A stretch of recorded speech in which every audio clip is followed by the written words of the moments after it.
할렐루야. 오늘도 새벽에 만난 하나님 오신 여러분들을 환영하고 축복합니다. 함께 기도하겠습니다. 하나님 선하심에 감사하고 또 저희를 사랑하심에 감사합니다.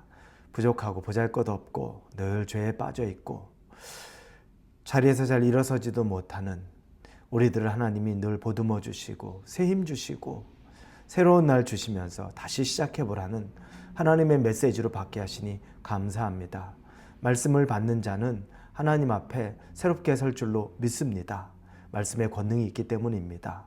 이 말씀 우리가 믿음으로 대할 때 그 믿음이 내 마음 안에 씨앗이 되어서 나를 새롭게 성장시키는 생명의 말씀이 될 줄 믿습니다.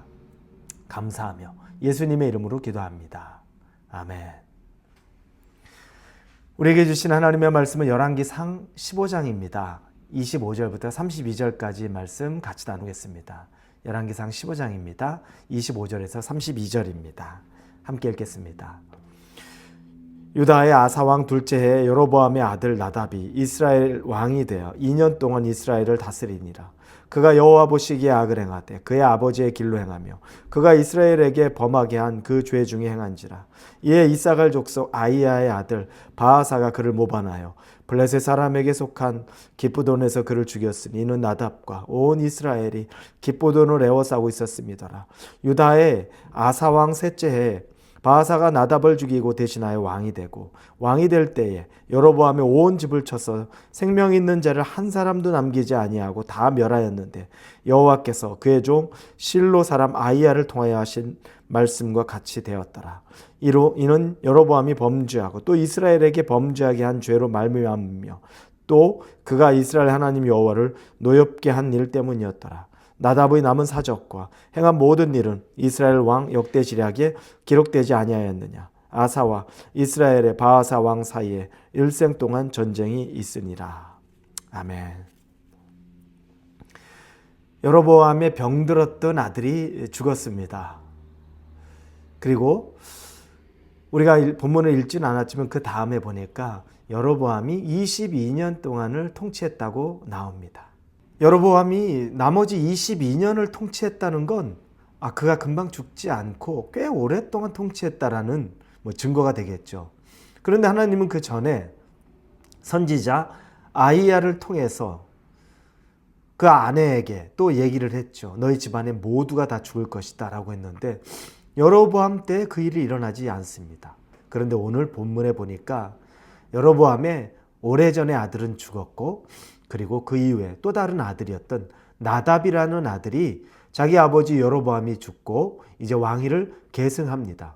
이때까지 보면 지금 이제 여로보암 가문의 왕위가 계승되는 것처럼 보입니다. 그런데 이 나답이 2년 동안만 통치하고 3년째 되는 해에 죽게 되는 것이 오늘 본문에 나옵니다. 왜 그랬냐면 선지자 아히야와 이름은 똑같습니다.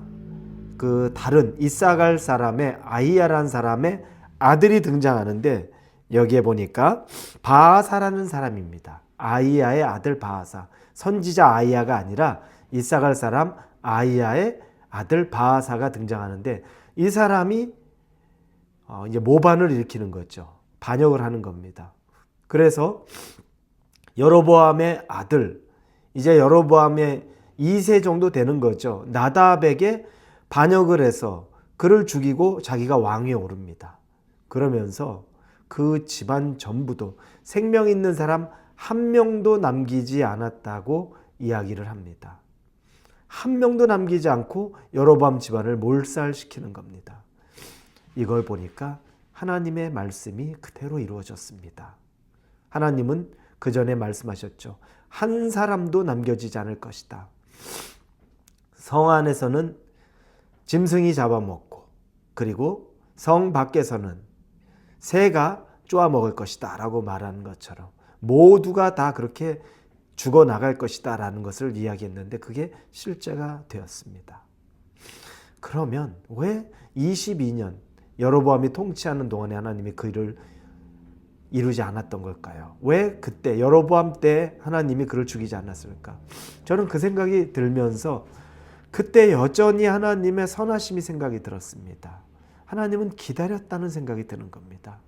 그래도 하나님이 당신이 세운 왕이었기 때문에 그가 돌이키기만 한다면, 회개하기만 한다면 다시 기회를 주고 싶은 마음이 아니었을까 하는 생각을 합니다. 늘 하나님은 그러셨잖아요. 어떤 사람에게도 당신이 지명하고 택해서 불렀으면 그가 돌이키기만 하면 하나님이 그를 통해 다시 일하셨던 걸 우린 다 봅니다. 다윗도 모든 게 다 완벽하지 않았지 않습니까? 그가 태평성대를 이룰 때 밧세바 그 아내를 취하여서, 그래서 우리아의 아내 밧세바를 취하여서 그래서 간음하고 그리고 우리아를 죽이고, 그래도 그가 나단 선지자 앞에서 죄를 지적받았을 때 자기 옷을 찢고 회개했을 때 하나님은 그에게 다시 기회를 주었습니다.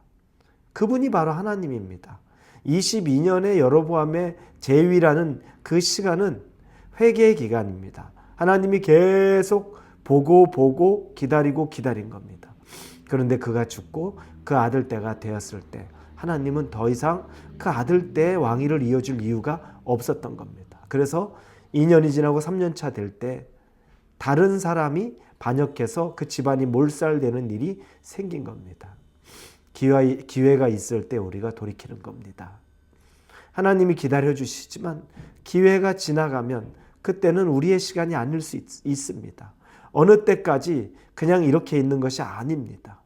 회개하고 돌이키고 새롭게 되고, 이걸 하나님이 기다리는 거죠.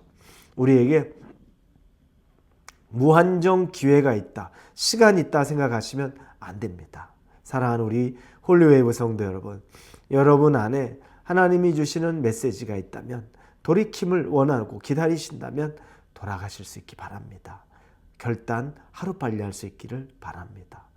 우리 주 예수 그리스도의 이름으로 여러분이 빨리 돌이키길 축원하며 우리 함께 기도하겠습니다. 아버지, 감사합니다. 인내하고 기다리는 시간이 22년입니다. 사람 같았으면, 만약 우리였다면 그렇게 안 기다렸을 텐데 하나님이시기에 그 악한 여로보암도 기다렸습니다. 우리에게도 하나님 노를 더디하시고 참아주시니 감사합니다. 빨리 돌이킬 것 돌이키고 정리하고 새롭게 되기 원합니다. 감사합니다. 예수님의 이름으로 기도합니다. 아멘.